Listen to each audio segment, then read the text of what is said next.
Donc je vais vous faire une démo de réalisation d'un itinéraire pour que le train suive ce cheminement.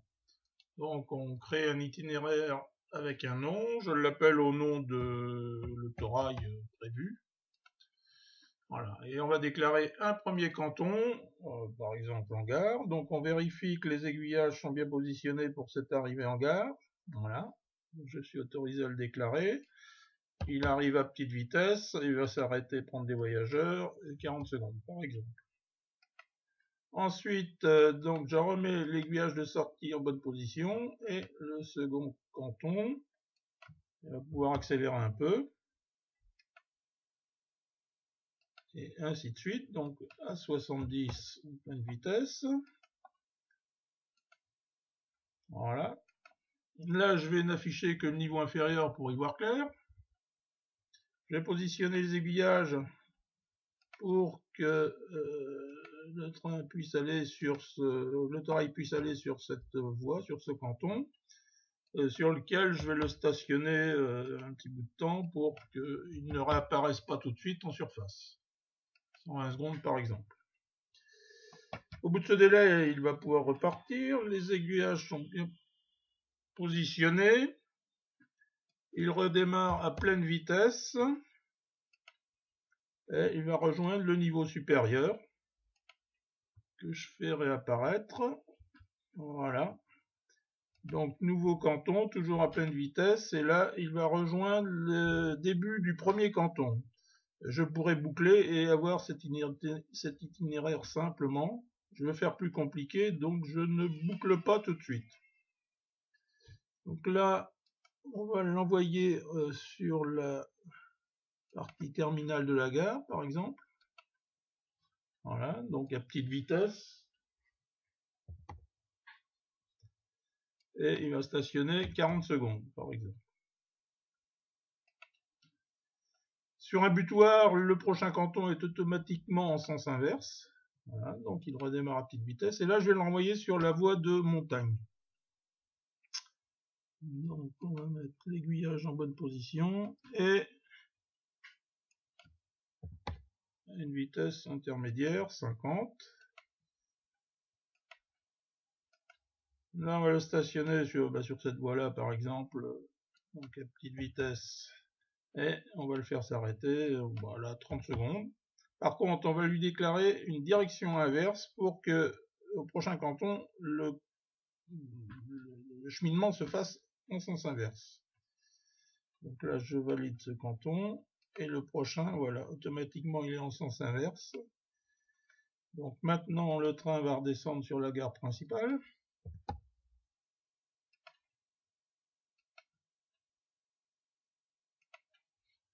Là je vais l'envoyer à quai, ici. Donc toujours à petite vitesse, avec un stop. 40 secondes à nouveau pour prendre les voyageurs. Voilà. Et donc ensuite il va continuer son cheminement sur le prochain canton. Il reprend, il réaccélère. J'affiche à nouveau le niveau inférieur. Donc là, à pleine vitesse. Je vais l'envoyer sur une autre voie de la coulisse, ici par exemple, sans l'arrêter puisqu'il s'est déjà arrêté au précédent passage. En sortie, je vais le renvoyer, j'annule, je mets l'aiguillage dans l'autre position et je l'envoie sur l'autre partie de la coulisse. Donc là, on va le mettre sur cette voie-là. Donc là, je vais le ralentir et l'arrêter un peu, mettons 90 secondes. Ensuite, il repart vers le niveau supérieur, donc à pleine vitesse.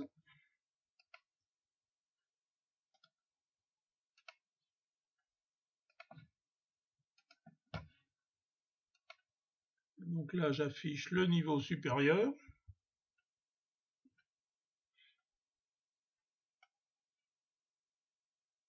Ouais, et ben, rentrer en gare dans l'autre sens, donc à petite vitesse, et puis avec un arrêt de 40 secondes par exemple.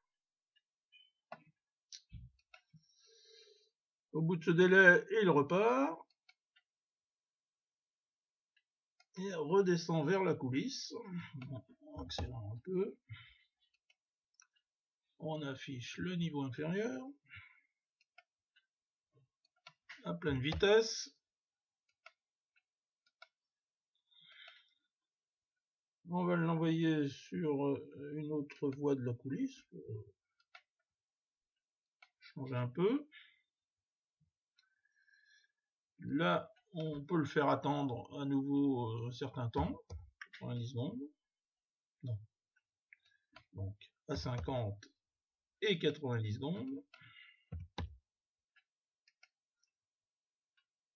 Là, on va le faire se retourner.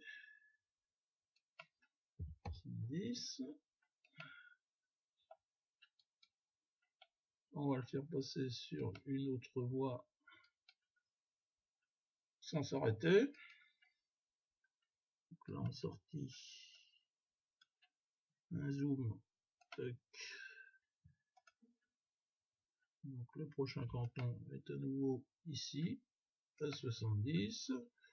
Je le renvoie vers la partie supérieure que j'affiche. Et là, il va rejoindre le début du premier canton, encore une fois. Et là, bon, bah, le circuit est assez complexe, donc je vais boucler. Mais on pourrait continuer. Une autre fonctionnalité, c'est de déclarer des sections parallèles. C'est-à-dire que sur une...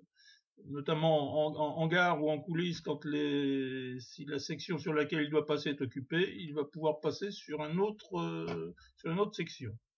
Donc par exemple ici, j'ai le cheminement principal, donc je vais lui dire qu'il peut passer ici ou ici. Pour la circulation dans l'autre sens, par exemple, je peux lui dire que si une section parallèle autorisée est celle-là.